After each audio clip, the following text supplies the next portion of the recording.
Assalamu alaikum. Good evening. I'm not gonna be long because everything has been said already. Only one thing I will share with you is the secret side of my life, because most of the people don't know this, that my major is communication. Yes. And I used to practice the journalism in Saudi Arabia, talking about the issues back home in Africa and the continent, because we love Africa so much. Yeah. So, thank you so much for this award. This is for the community, because whatever I'm doing, it's just like I'm in mission. I came here for something. I came to the United States just for my degree in communication. How? Because I used to practice journalism back in Saudi Arabia. And one of my mentors told me that since you're good with languages, go to the United States, I think, to learn more and more about communication, and you will benefit from that. That's the reason I came. But instead of going to school, I found myself in this position, Imam Konati. Okay. It's the destiny. Imam Konati. The reason why I'm Imam today, because when I came, my people, Africans, really need help. We didn't know what to do.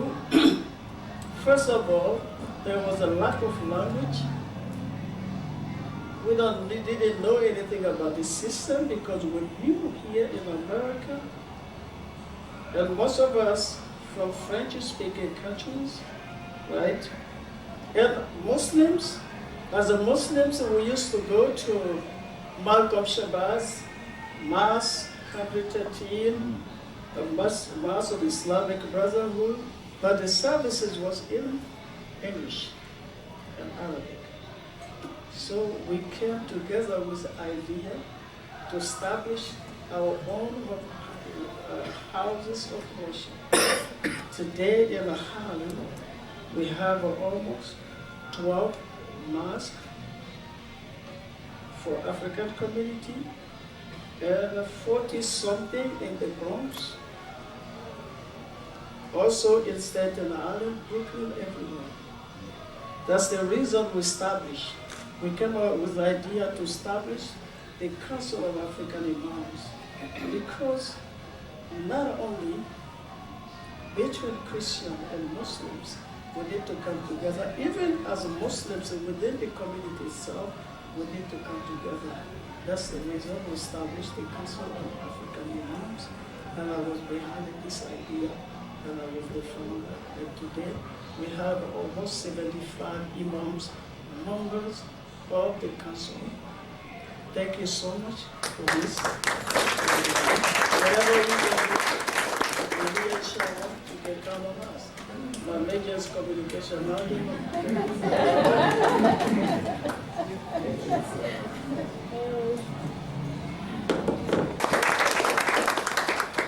So, welcome.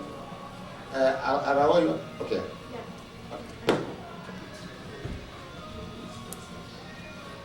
For my English, and I have made some notes because English is not my native language, and I am sorry. Dear colleagues and friends, I am honored to be here, and I am grateful to you, CMPI, and Dr. Uchenov for the opportunity to be present among you.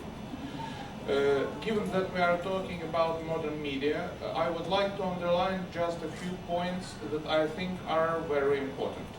Especially because I'm from Ukraine, which now has not only a conventional war, but also informational war that here has been going on for many years. 21st century has brought us overabundance of information. Every day we get more information than people were getting for years and decades just a few centuries ago.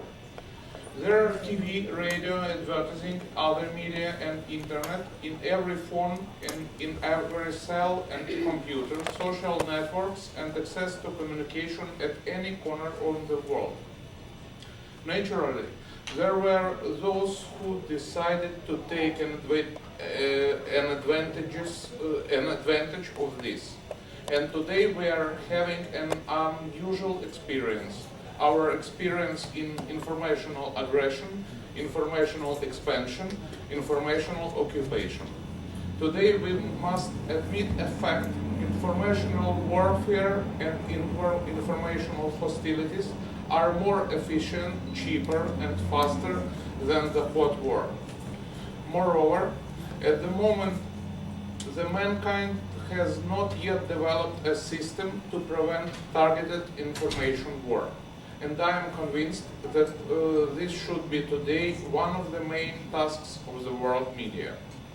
First systematic experiments of information warfare appeared in the mid-19th century during the Crimean War. At that moment, it was not widespread. The Cold War ended with the collapse of the Soviet Union, brought us many examples and experiments in state propaganda, which of course is also a part of the information war.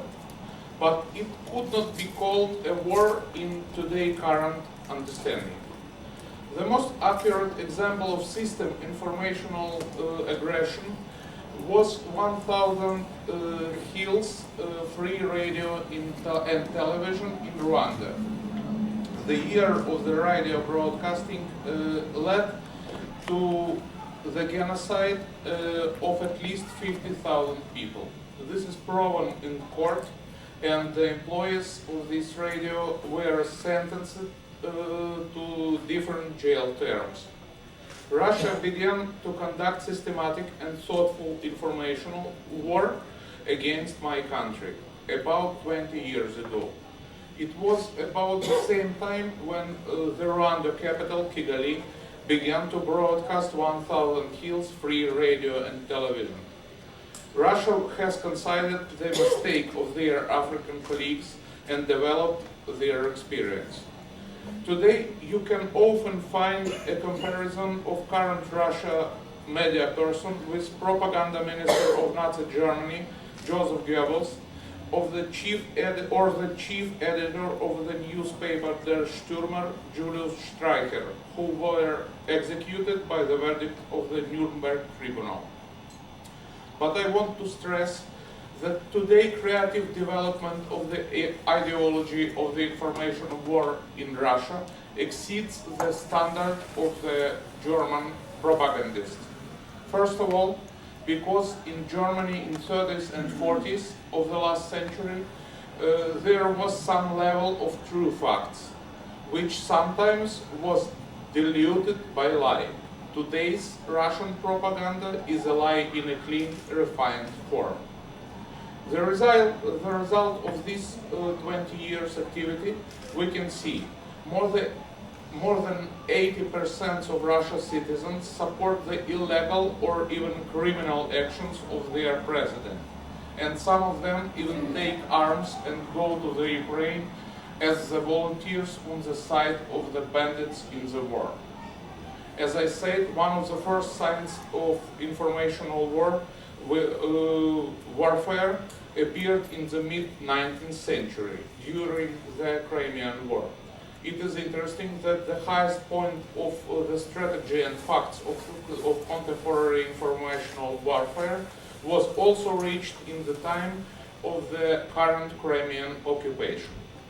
The main problem is that today's world have an almost infinite amount of information and almost infinite speed of its spreading, was not ready for a massive and targeted lies that are deliberately created to achieve the political goals, for launching of new wars.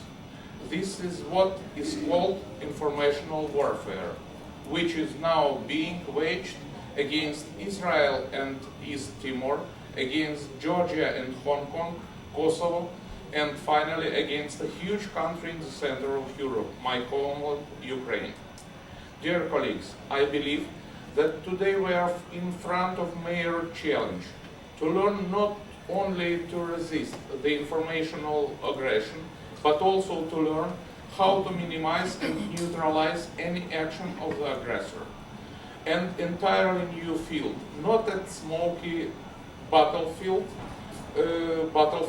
of the 19th century, but in computer networks, television and radio broadcasts, and on print pages of newspapers and magazines. Because of the work of modern times are not kept by tanks and cannons, but by keyboards and photo objectives. The sooner we learn to fight at that field, the sooner there will be a peace. Thank you for your attention.